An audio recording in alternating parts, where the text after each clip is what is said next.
Muy buenas noches, nuevamente aquí en La Londra, el programa Haciendo Historias. Estamos en la biblioteca de esta emblemática casa también de Corrientes, y como dije en programas anteriores, el año que viene el programa Haciendo Historias va a recorrer las construcciones históricas de Corrientes para en cada una de esas casas contar la historia de cada una, qué sucedió en esos patios, en esos salones. Así que esa es una materia que vamos a cumplir en el año 2017, si usted por supuesto nos sigue aceptando en todos los programas. Hoy tenemos un programa especial.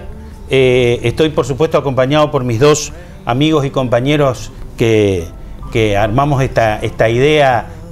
Parecía loca al principio de año, y ahora que va promediando el año uno piensa todo lo lindo que hemos aprendido, todo lo que hemos conversado y lo que ellos nos han transmitido sobre todo.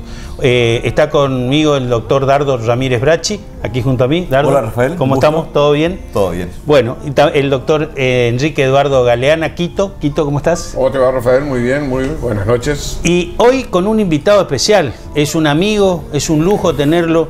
Él es cantautor, es el creador de los Imaguaré, él es Imaguaré. Está con nosotros el señor Julio Cáceres. Julio, bienvenido y muchas gracias por estar con nosotros. Bueno, muchas gracias a ustedes por esta invitación. Bueno, Julio Cáceres fue el premio Columna de la Junta de Historia del año 2015. Julio nos sorprende porque en sus canciones no solo canta la historia, no solo canta sus vivencias, sino canta a la memoria de un pueblo imaguaré. Imaguaré, ¿qué quiere decir, Julio? Arranquemos por ahí, entonces vamos rompiendo un poquito el hielo. Bueno, me presento con un versito. Por supuesto, pero un lujo. Tengo 4 siglos de historia en el cuero. Mestizo es mi modo de ser y sentir. De los castellanos la lengua y el rezo, y el hondo silencio del ser guaraní. Es una idea que surge de esta realidad en la que yo creo estar, me siento inmerso, ¿no es cierto? Que este mestizaje cultural que se realizó en nuestra zona entre el europeo y el hombre de nuestra región, que es genéricamente llamado guaraní, ¿no es cierto? Y en ese idioma que es abañe, que significa el habla del hombre, en el abañe, Imaguaré significa antiguo. Antiguo. Y nosotros vendríamos a ser los que venimos rescatando la memoria. Esa sería la idea central. Estar ¿cómo es? Desde esa memoria, pero no solamente la memoria, sino con la memoria apuntalar nuestro ser y proyectar nuestra esperanza. Entonces el Imaguaré es un canto de ayer, hoy, para mañana. Excelente, no pudimos aplaudirle cuando terminó de recitar pero realmente vale la pena. Vale la pena. Julio rescata una cosa que hemos hablado en nuestros programas con el doctor Quito Galeana, que fue el mestizaje. Fue muy importante la unión de los pueblos, sobre todo en nuestra región, Quito, ¿no? El mestizaje en nuestra zona se dio naturalmente. Habrán sido muy lindas las guaraníes también, pues. Muy lindas y muy limpias. La diferencia entre el europeo que llega con los originarios de América es que se encuentran sorpresivamente con mujeres que se bañaban junto a los hombres en la misma laguna, en el mismo río, en los mismos espacios de agua. Y eso le llamó la atención. Además, no tenían ese olor que el europeo juntaba durante todo el año, pues se bañaba muy de vez en cuando.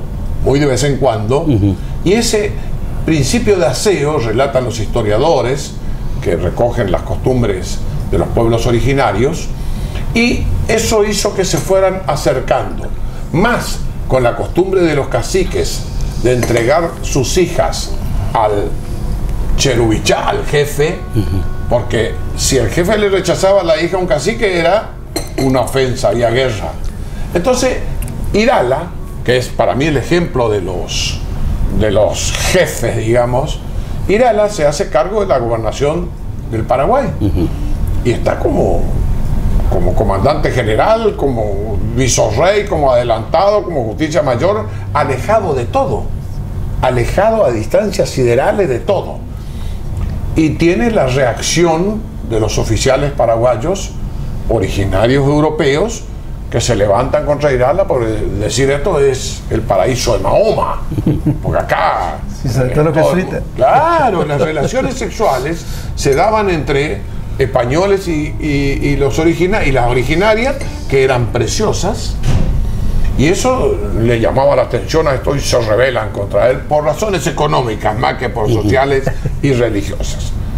Y cuando se rebelan, Irala, que tenía una cantidad de esposas que le habían entregado los caciques, esto ya habíamos relatado en otro programa, él, por supuesto, procreó mucho, tenía una cantidad de hijas. ¿Y qué hizo? Le condenó a muerte a todos los que se levantaron, como correspondía. A los insurrectos, a los traidores. Traidores. Que nadie se sienta. Se sienta aludido. No, porque él nos llama a nosotros dos que somos traidores. Y entonces los condena a muerte. Y repito esto porque a la gente le agrada. Está bien.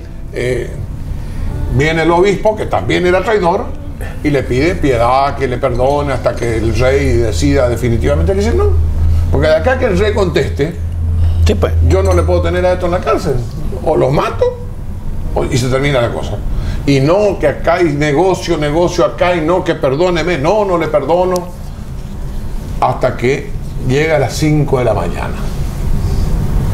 A las 5 de la mañana estos próceres que no querían casarse con las hijas de Irala, él le había propuesto la noche anterior, le dijo, mire, salvar su vida, la única manera de salvarse es que sean mi pariente.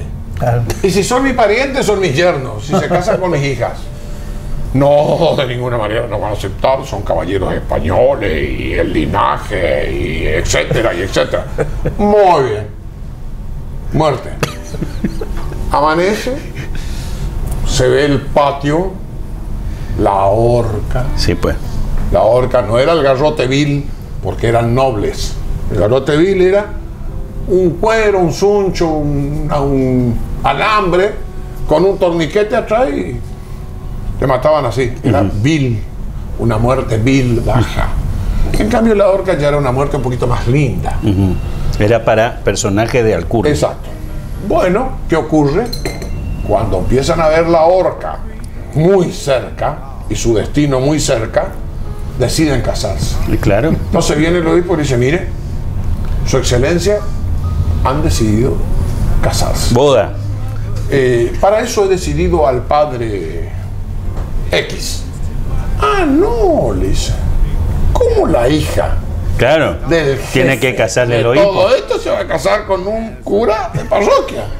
No, el obispo. El obispo tiene que casarle.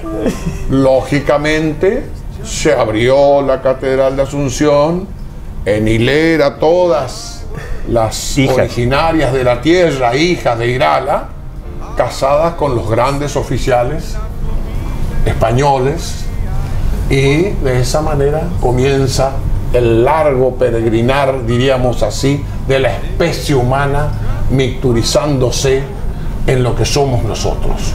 Porque todos los correntinos, aunque les pese a algunos y a otros les pese mal, tenemos esa mixtura de seres humanos distintos de distintas partes del mundo.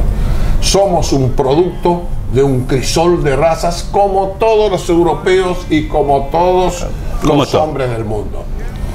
Esto viene como anécdota porque un premio Nobel de biología de la Universidad de Harvard por allí salió a decir palabras que no condecían con el principio que venden los norteamericanos, venden porque no lo cumplen, de que existían diferencias entre las razas, etcétera, que el mapa genético demostraba que había diferencias. Lógicamente le pegaron una patadita y lo echaron de Harvard y lo sacaron de las academias. No le revocaron el premio Nobel porque era un genio, uno de los descubridores del mapa genético, y le hicieron el estudio a él y él tenía un 7% de origen africano, llamémosle así, oscuro, 7%, y otros tantos porcentajes de otras especies humanas, porque la raza humana es una sola. Por supuesto. La raza humana es una, no hay razas, hay raza humana, de ahí especies. Uno rubio, el otro alto, el otro gordo, el otro flaco, Sí, pues. uno lindo como yo, Cosas otro feo como Dardo. Claro, cosas genéticas que cada uno trae. Claro. Recién hablábamos de la palabra guaraní, Julio. ¿Existió la palabra guaraní así en el idioma o cada tribu tenía una denominación? Tribu, digo yo, o aldea Sí, o sí, pueblo. sí, parcialidad. O parcialidad. Sí. Tenía su nombre, que hoy hablábamos en la previa del programa y que nos gustaría que nos cuente si guaraní era una palabra del idioma o fue tal vez creada para poder denominar a la raza, digamos.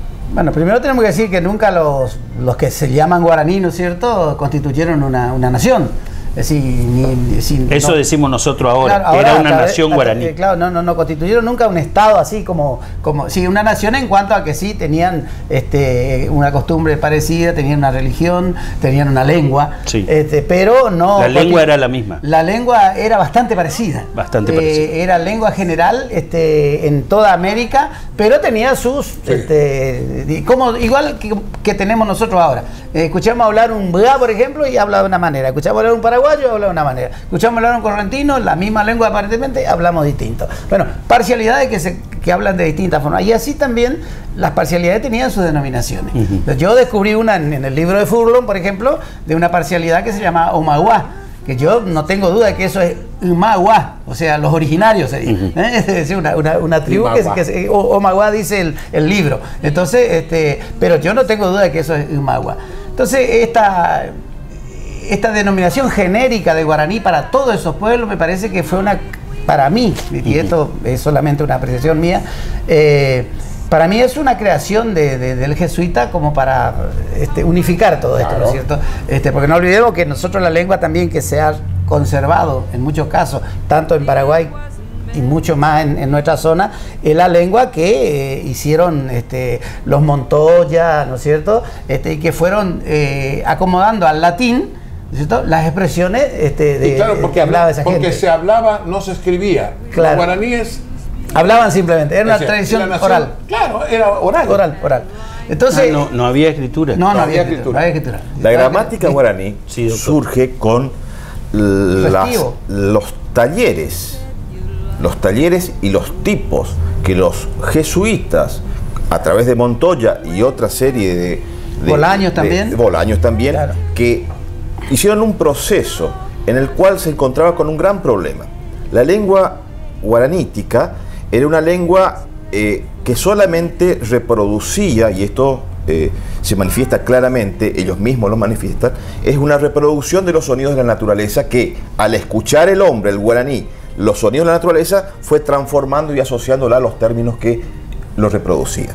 Por supuesto, esto no era escrito, como bien lo dice Julio, no había una gramática, y los jesuitas en su campaña evangelizadora en aquel periodo necesitaban conocer el pensamiento, la idea y la comunicación con los guaraníes, razón por la cual debían conocer esa lengua. Pero para poder aprenderla y difundirla, indefectiblemente había que encapsularla en un marco gramatical.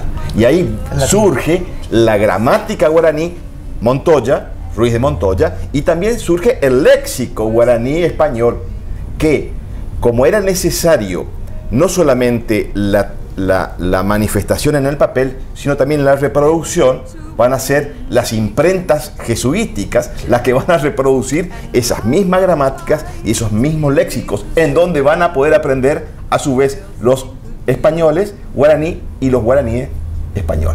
Esto va a adquirir una fuerte repercusión, porque de ahí en más emergerá lo que se conoce como la gramática guaranítica, y es fruto de este vínculo de relación entre guaraní y español. Fíjate vos que el guaraní también, al guaraní fue traducida la Declaración de la Independencia, para que los pueblos originarios la conozcan. A ver, los jesuitas tienen que inventar una nación. Entonces, todos los pueblos que tenían cierta semejanza de la región que ellos ocupan con mandato del rey, porque no olvidemos que ellos entran con mandato del rey, ellos son dependientes del rey de Castilla y de Aragón, buscaban una cohesión. Un medio de cohesión es la escritura que los unifica en la lengua. Porque cada uno, como bien dice Julio, y como apunta Dardo, cada uno tiene su fonética distinta. Vos hablas del guaraní del lado de Clorinda y te hablan de una manera distinta. Claro. Y el guaraní del lado paraguayo, la versión de Yucú, que recién hablábamos con Julio, Claro. la versión de Yucú, escuché... Expliquémosle qué quiere decir. Bueno. Hay una canción que se llama Mi corriente porá, de un maestro Que paraguayo. En rigor es corriente porá. ¿Corriente? Porá. Porá. Claro, porque el guaraní nasal. tiene, es nasal. Es nasal. El guaraní tiene acepciones diferentes. Porá. Si uno dice porá, no está bien pronunciado. Correcto. Poráneo parece pora. En realidad el acento cambia, porque Claro. el pora lleva acento, digamos, En la O. grave. Sí. Y porá no lleva acento, lleva el circunflejo. ese O sea que ponemos. tenemos que sacarle la porá. Es nasal, es nasal, ahí es está, nasal, muy es bien. nasal, es nasal. Y otro que es gutural, como el por ejemplo, para decir agua. Cuando Dato decía de que se reproducían los sonidos de la naturaleza, tusaingó, ¿no es cierto? El agua que suena y que cuelga, el sonido del agua que cuelga. El saingó es colgar, estar colgado. Sí, ¿entendés? Y el fíjate uno de los rápidos, los el rápidos y sonido, sonidos. claro, Los yacyretá. las cascadas, yacyretá, Sí. ese quiere decir cascada. Sí. Eso quiere decir la palabra Ituzaingó. Y que está empleada acá, bueno, Dardo lo sabe de la historia, eso fue en homenaje a los vencedores de la batalla de Ituzaingó, y todo eso que se cambiaron, General Paz, Lavalle y también Ituzaingó. Nombres que ya tenían del otros siglo nombres. que totalmente, tenían otros incorporados nombres. muy posteriormente. Porque muy posteriormente. O sea, no tiene nada que ver la denominación de nuestro Ituzaingó, por ejemplo, con ninguna realidad, sino simplemente es. con una cuestión histórica. Entonces, ese el Poná. El yucú viene a ser, yucú es la sal. En la canción, Claro, cuando hay la dos canción, versiones. A mi corriente Poná, no, a mi corriente Poná es una sola. Mi corriente Poná es a mi corriente Poná, en donde te conocí. Nosotros decimos correntinita y botí. Y botí. Y me acaba de decir acá el doctor que los paraguayos le han dicho que la versión original de esa canción dice correntinita yucú. Lo cual sería como decirle correntinita salerosa. Salerosa. Porque exacto. yucú es sal en guaraní. Exacto. Vendría a ser una forma. Fíjate también cómo ya está adaptado el idioma a otras cosas, porque Está bien. salerosa ¿Y usan vos sabés por los qué españoles. ¿sabés por qué cantaba así? Porque el autor de la canción escribe una canción paraguaya a una bailarina paraguaya muy famosa. Esta bailarina, de la cual él estaba enamorado, se viene a Corrientes y se casa con un correntino. Y ahí le hieren el Y corazón. Claro. él queda mal, diríamos, de amores, y le dedica esta canción. Viene a Corrientes y en el Teatro Vera yo estuve presente cuando él dice: dedico esta canción a la persona a la cual le escribí que está acá, que no importa quién es, y era una gran bailarina paraguaya. Y ahí comienza a cantar.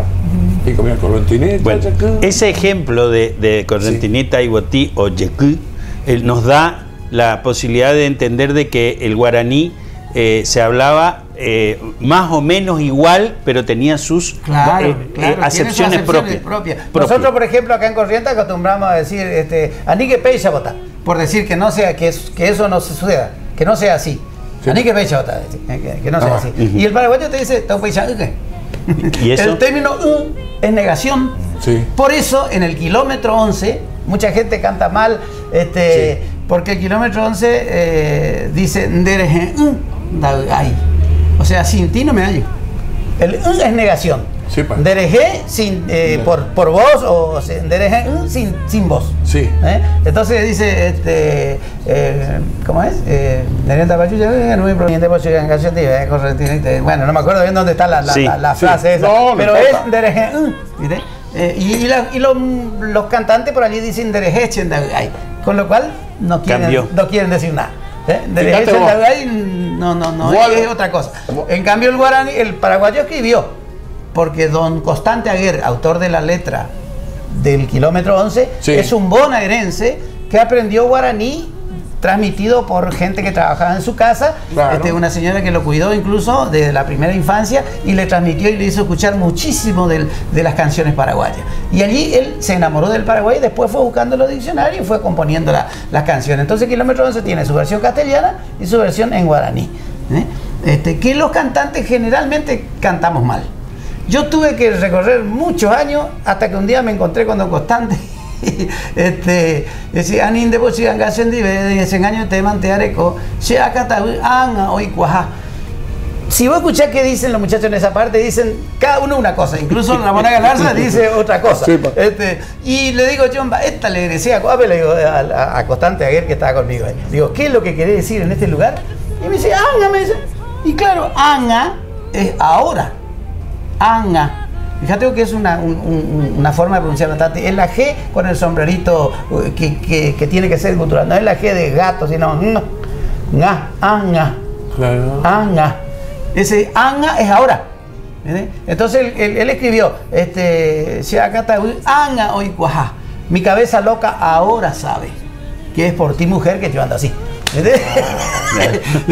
Pero esas son cosas que por allí se nos han escapado a nosotros, porque en rigor el guaraní que hablamos es distinto. Y estas composiciones están escritas en un guaraní, porque también es cierto, hay una especie de guaraní literario. Exacto. El que escribe, por ejemplo, Ortiz Guerrero, ¿no es cierto? No es lo mismo que el que escribe Emiliano R. Fernández, por ejemplo. Son distintas hay un guaraní que tiene un tono más, y el otro guaraní que es, digamos, más popular.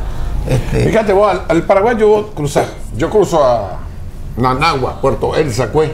Sí, pues. Frente a Clorinda. Que se cruza por un puente peatonal. Porque dice el río Pilcomayo con una zanja. Una zanja así, carachenta. Bueno, y yo entro ahí y le digo, ¿cómo te va? Bien, bueno, ¿qué va a llevar? Y bueno, voy a llevar 5 o 6 sábanas, toallas, etcétera, lo que traemos, todo lo que vamos a mercar ahí. Y me dice, ¿y qué más? ¿Y a vos también te voy a llevar? Y me mira y me dice, pero en Botagüí. Digo, ¿Taú? No, Tagüí. Y ahí vos ves que nosotros decimos ni en Botagüí y ellos dicen Tagüí. Tagüí. Exacto. Sí, diferente, que te haces loco. Sí. O sea, es medio loco. ¿Tagüí? Cuando uno está muy enamorado dice, che, acá Tagüí. Sí, pues. Estoy nubilado, estoy perdido. Che, acá Tagüí, ¿viste? Estoy enamorado. Y mucho. Y eso es tan dulce el guaraní. No, tan la verdad, hermoso. La verdad que estoy realmente extasiado por todo lo que estamos aprendiendo, porque de verdad, primero no sabía que el guaraní no se escribía, honestamente lo tengo que decir, estoy aprendiendo y como conmigo seguro muchísima gente en la audiencia.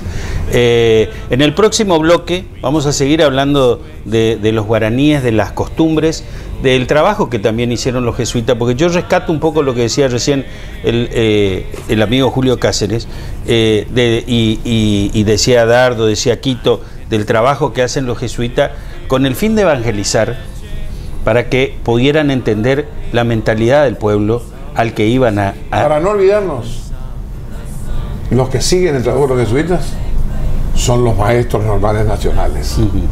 Y después explicamos por qué. Después explicamos por qué. Nos vamos al corte y ya volvemos.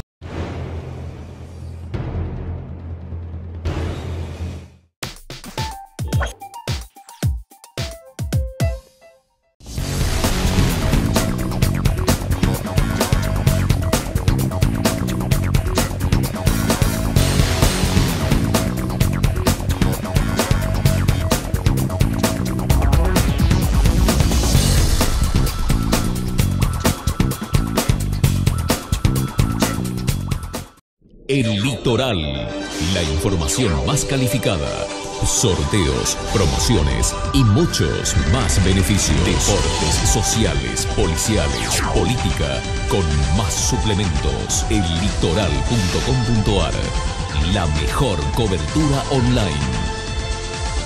El Litoral, el diario de hoy. Si sos del norte, ahora tenés descuentos diarios. Llegó el programa de beneficios para lectores del diario Norte de Corrientes y de Chaco. Soy Norte Club, un programa de beneficios y descuentos que permite ahorrar todos los días del año en artículos para el hogar, supermercados, con el auto, indumentaria, belleza y salud, entretenimientos, gastronomía y turismo. Soy Norte Club, un mundo de beneficios y descuentos en nuestra red de comercios adheridos. 2 provincias, una sola tarjeta, el doble de beneficios. Pedí ya tu tarjeta al 0800-888-66-783. Soy Norte Club, descuentos diarios.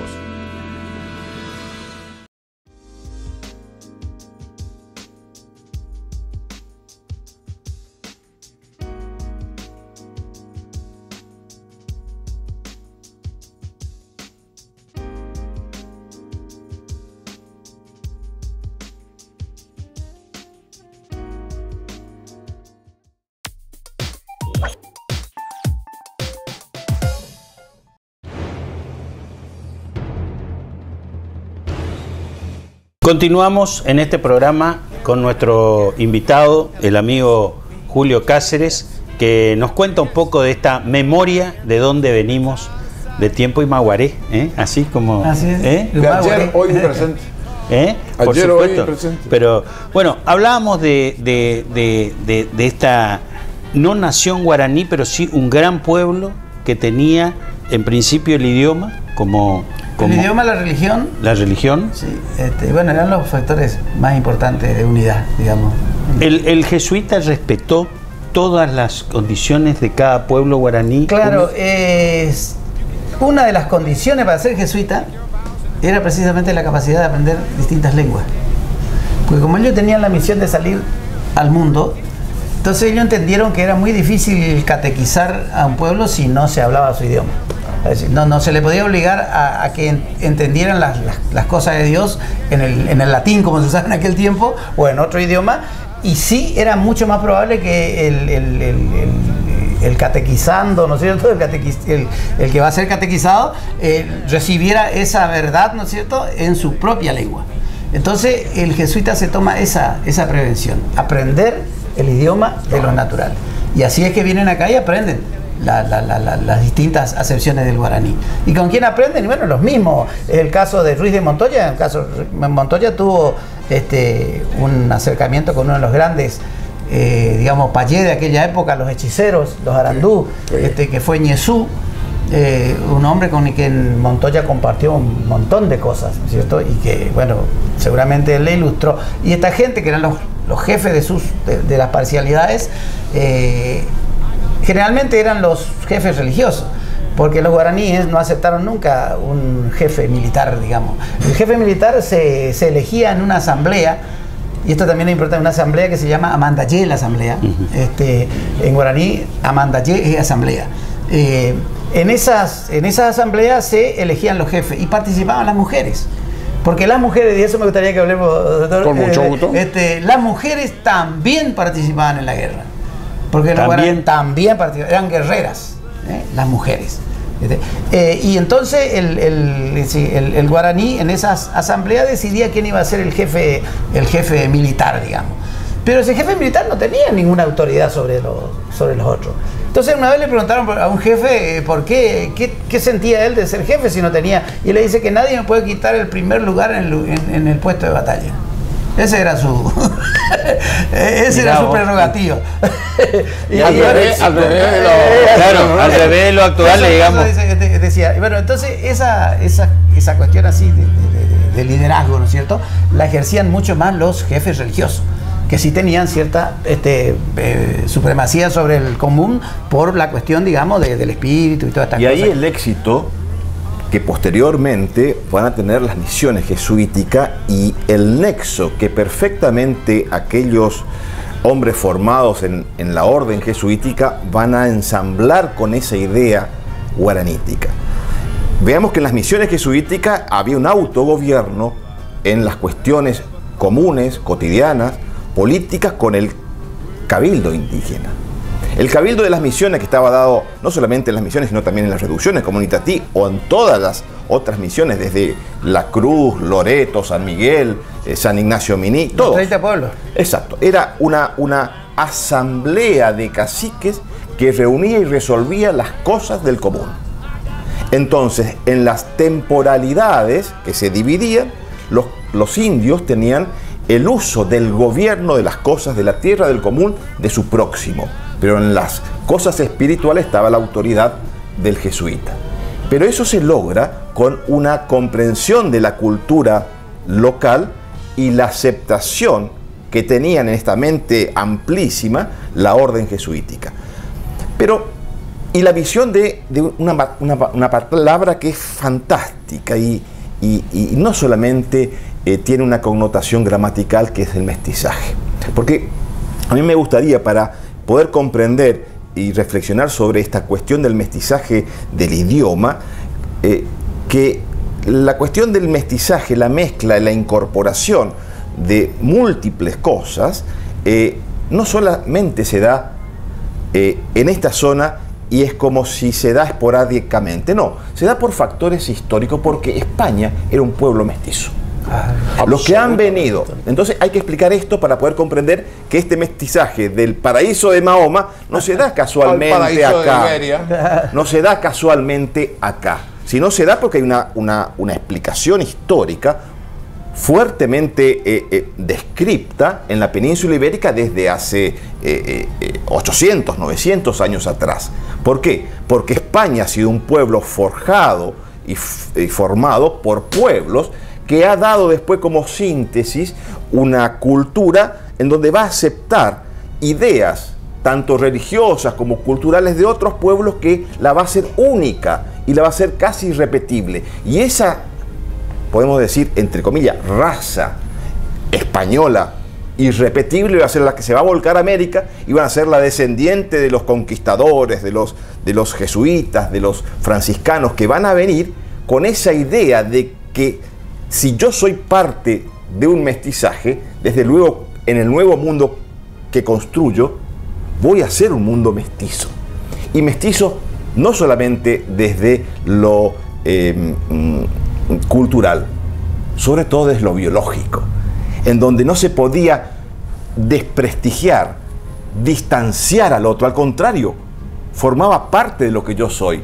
Y genera nuevamente otro mestizaje distinto, el del mancebo de la tierra, el de aquel que va a ser una cosa distinta al otro mestizaje, que España va a tener esa grandeza, esa virtud de venir mestiza y hacer un mestizaje en América, que otros pueblos no lo han tenido.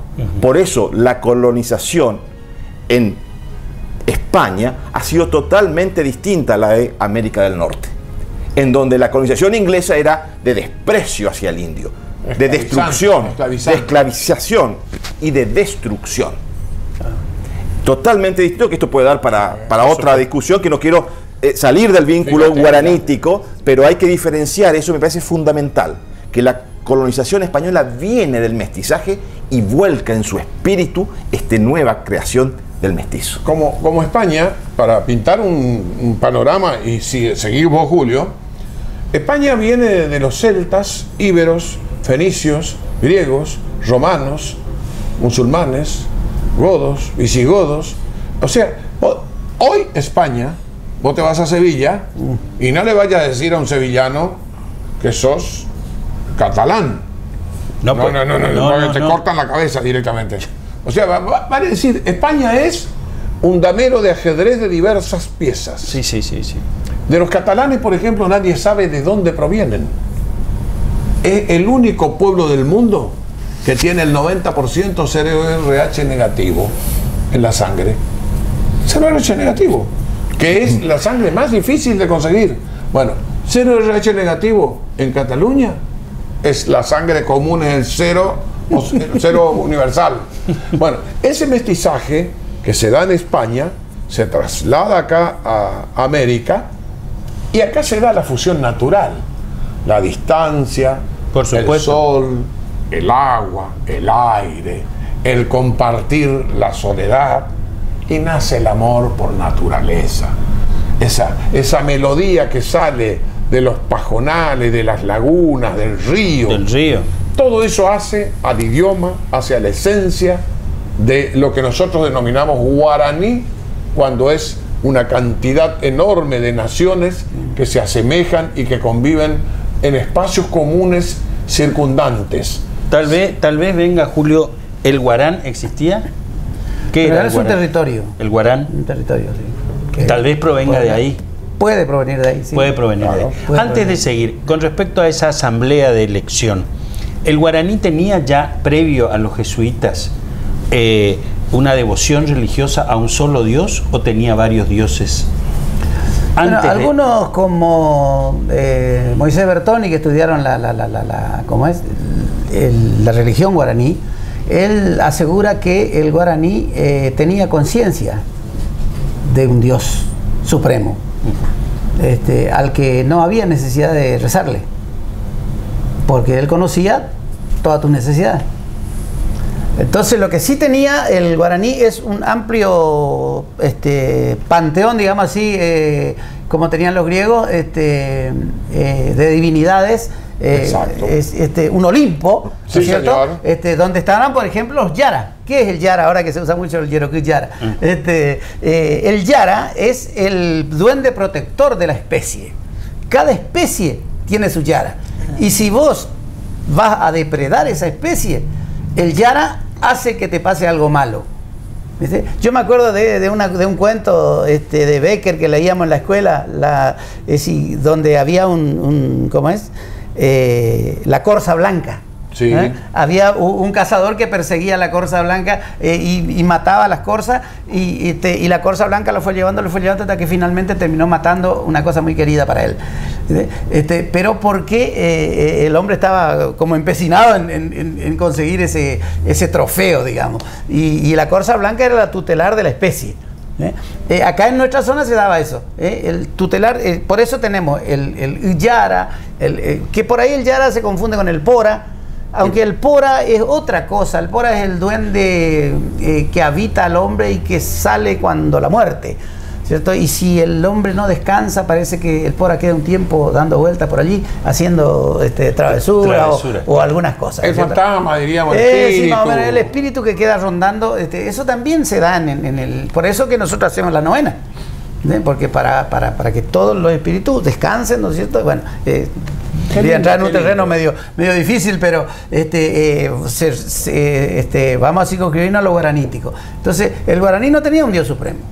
El ñan de Yara es también una creación de los jesuitas. El guaraní no reconoce dueño, ¿no es cierto? Sí. El hombre.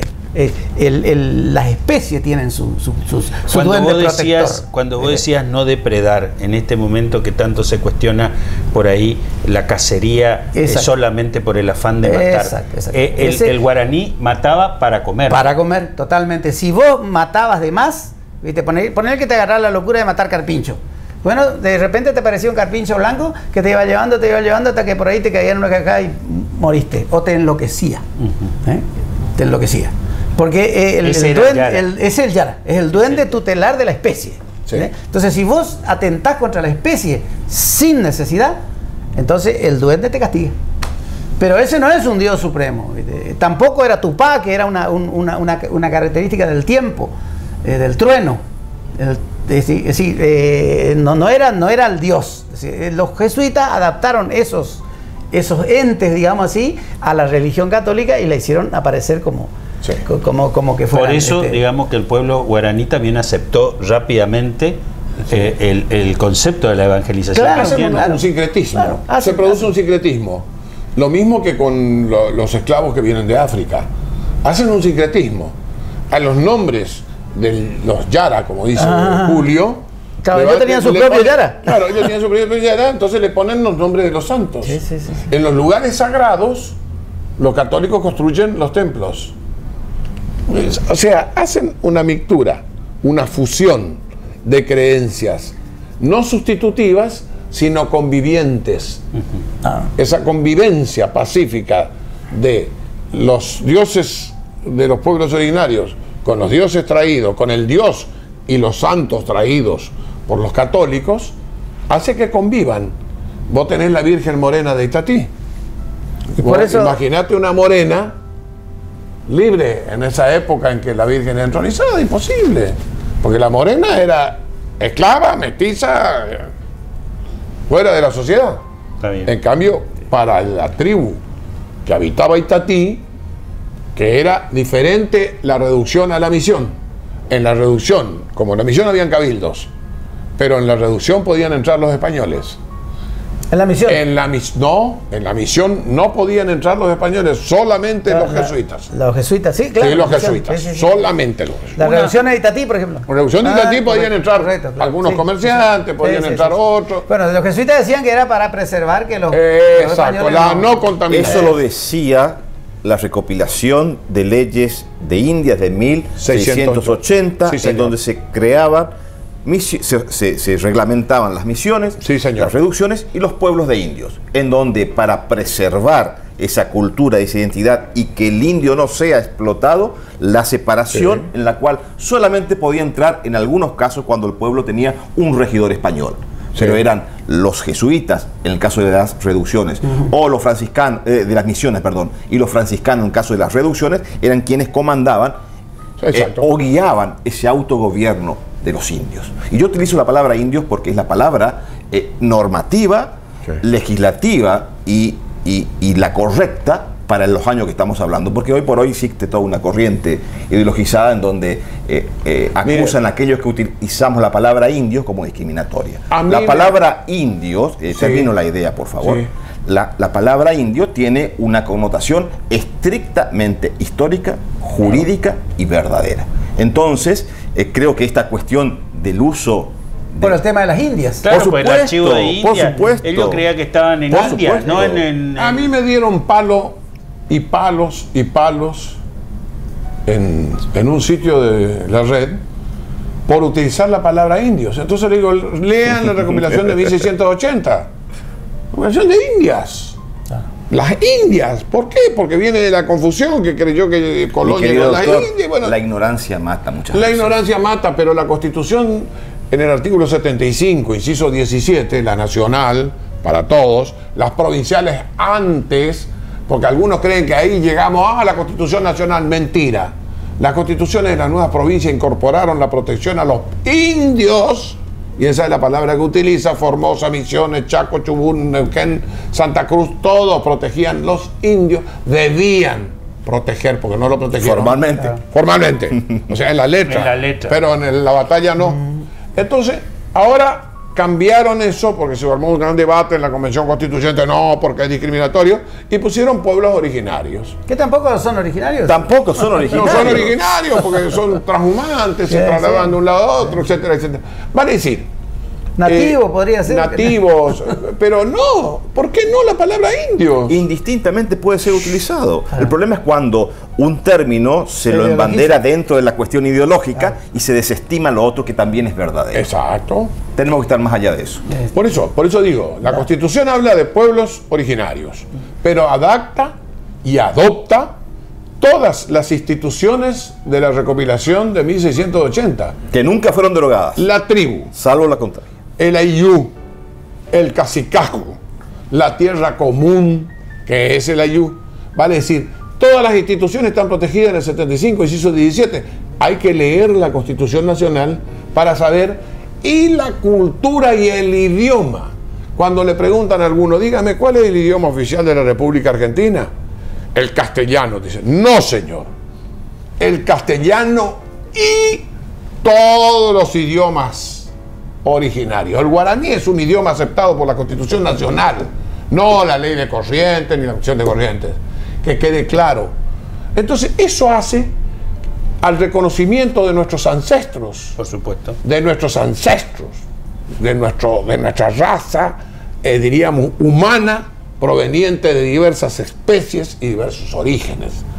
Por eso yo cuando voy a Clorinda pregunto, ¿de qué grupo o particularidad o etnia sos vos?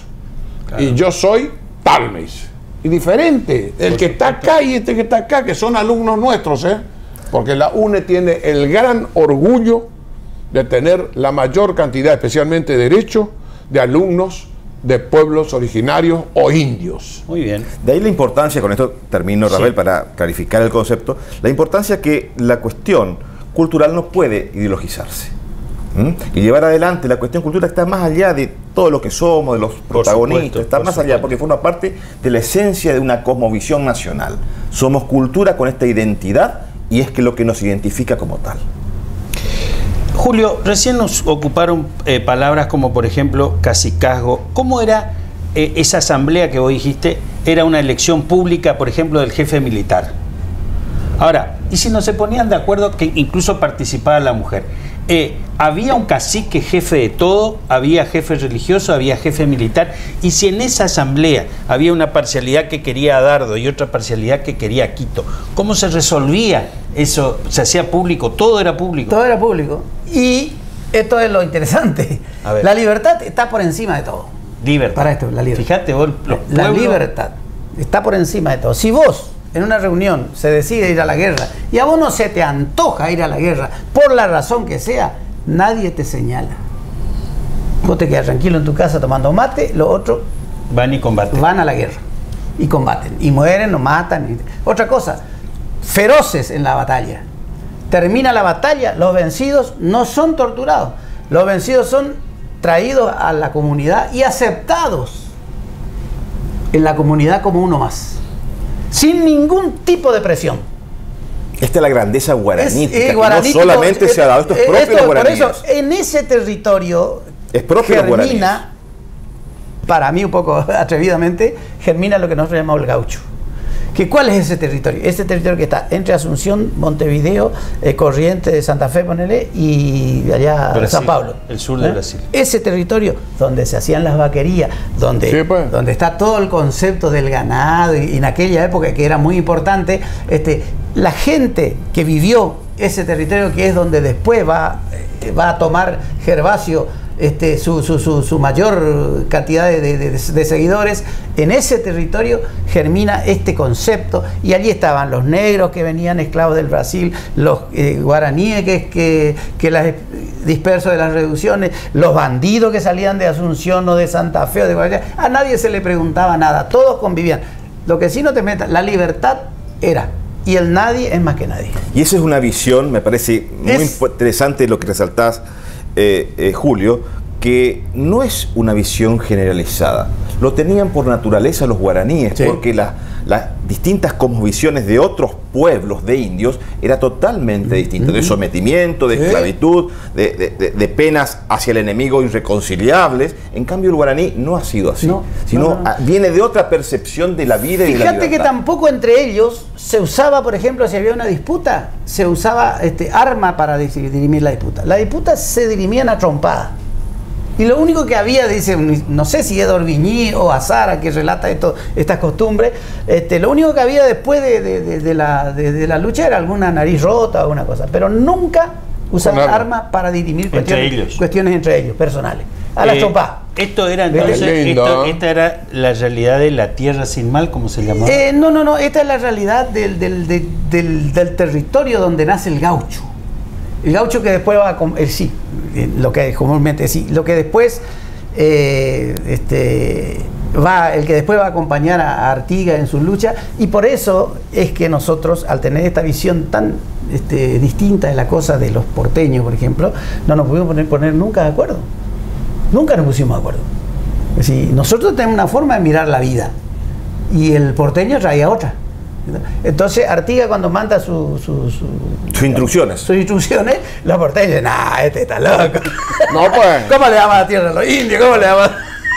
¿Cómo vamos a tierra al Fíjate, esas instrucciones que fueron el motivo de la expulsión de los diputados orientales de la Asamblea del año 13.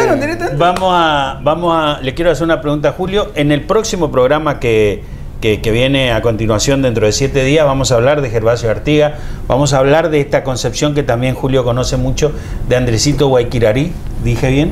Guacurarí o Guasurarí. Está en discusión. Parece aceptado ahora por los historiadores. Guasurarí es una de las acepciones.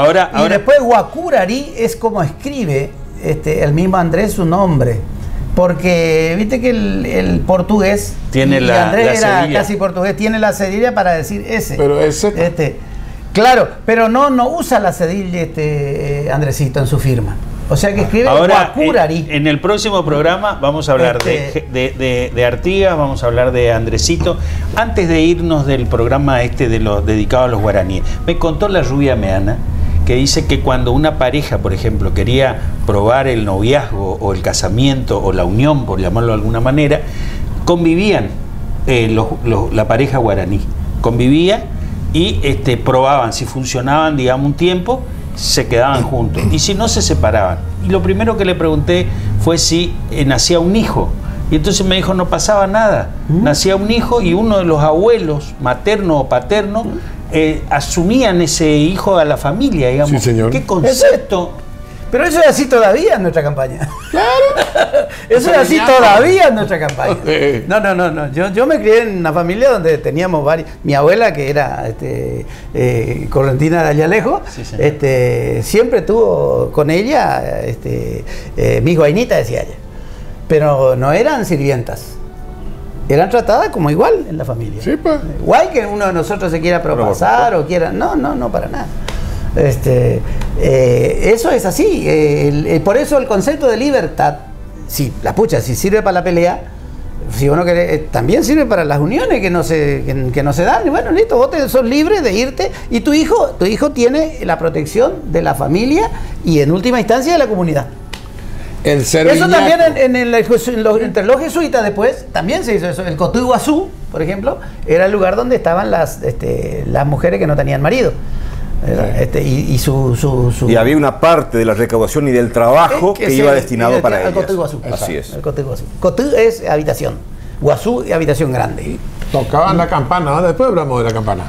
¿Cuántas cosas nos falta leer, nos falta aprender, nos falta conocer sobre nuestro origen correntino, guaraní de nuestra región? La verdad que un lujo para nosotros que Julio nos acompañe en este programa y que nos ilustre de la manera que lo hace y que todos compartamos y aprendamos también. Nos vemos en 7 días vamos a continuar el programa con Julio hablando de Artigas, hablando de Andresito. Nos volvemos a ver en este mismo canal.